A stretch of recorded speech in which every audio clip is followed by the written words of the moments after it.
না, স্ত্রী স্বামীকে দেখতে পারে না, স্বামী স্ত্রীকে দেখতে পারে না, কেউ কারো দিকে তাকাও না। এর ভিন্ন কোনো কারণ নাই।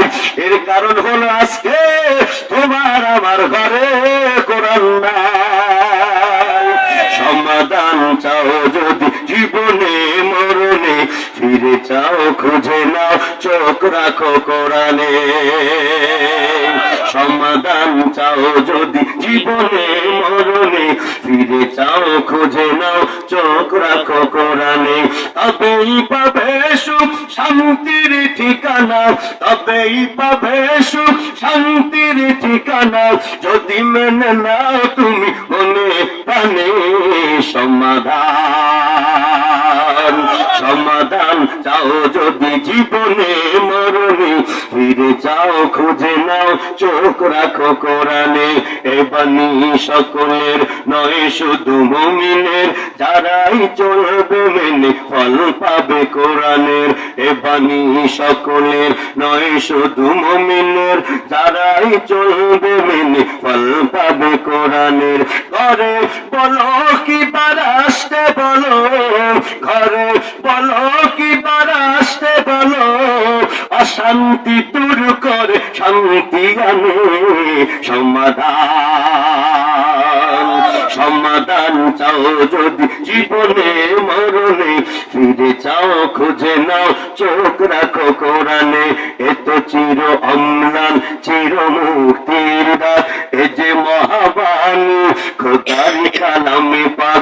এত চির অম্লান চির মুক্তির দ্বার, এ যে মহাবাণী খোদার কালামে পাক।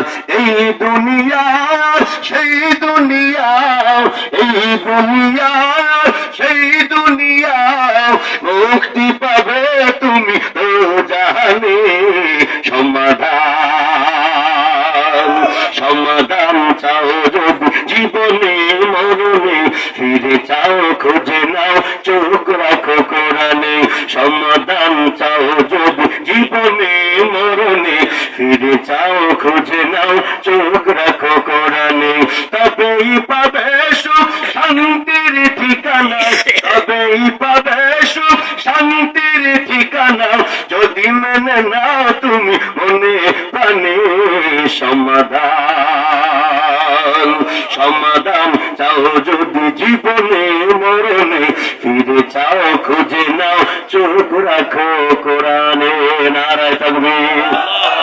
ভাইয়েরা আমার, ঘরের মধ্যে যদি শান্তি পেতে চান, আল্লাহর কোরআনের তেলাওয়াত বাড়াইয়া দেন।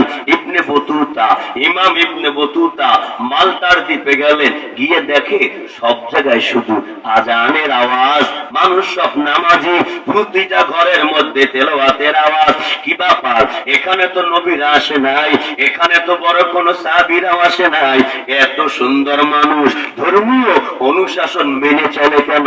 ডাক দিল একজনকে, ভাই এখানের মানুষ এত ইসলাম পরায়ণ কেন, ইসলাম মেনে চলে কেন, জানতে পারি কি?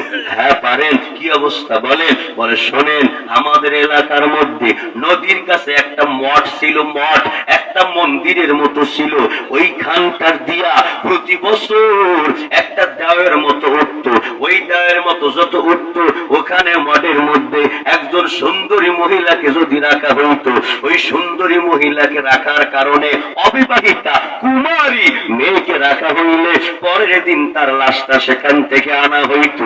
এরপরে দেখতাম আমাদের মুসিবত নাই।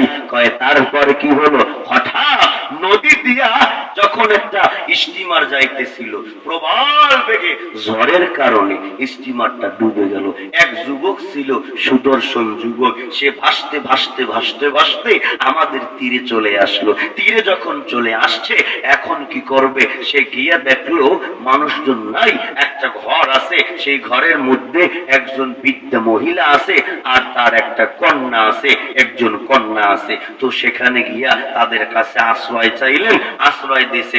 ঘটনাক্রমে কয়েকদিন থাকার পরে ওই সময় চলে আসলো। প্রতি বছর যেহেতু একজন কুমারী মেয়েকে ওই মডের মধ্যে রাখতে হয়, সেখানে মা তার মেয়েকে চিকিৎসা করে দিয়ে আসে, ওই মেয়ের দাবি দয়া ছেড়ে দেয়। তালাকের মেয়ে, একই ব্যক্তির যদি প্রতি বছর মেয়েকে দিতে হয় তাইলে তার জন্য কষ্টকর, সেই জন্য সিরিয়াল করে একের পরে এক মেয়ে দেয়া লাগে। তো ওই মহিলার বাদ পড়েছিল, ওই বছর ওই মহিলার তালিকা আসছিল, তার লিস্ট, তার কন্যাকে দেওয়া লাগবে।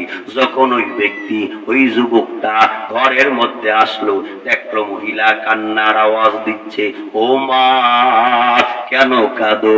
আমি কোথায় বাড়ি? আরব দেশে আমার, সেখান থেকে তোমাদের এখানে আমি রইলাম, আমার মা বাবাকে ভুলিয়া তোমাদের এখানে আমি আছি, আমি তো কোরআনের হাফেজ, কেন কান্না করো? মহিলা ঘটনা খুলে বলল, আগামীকালকে সন্ধ্যাবেলা আমার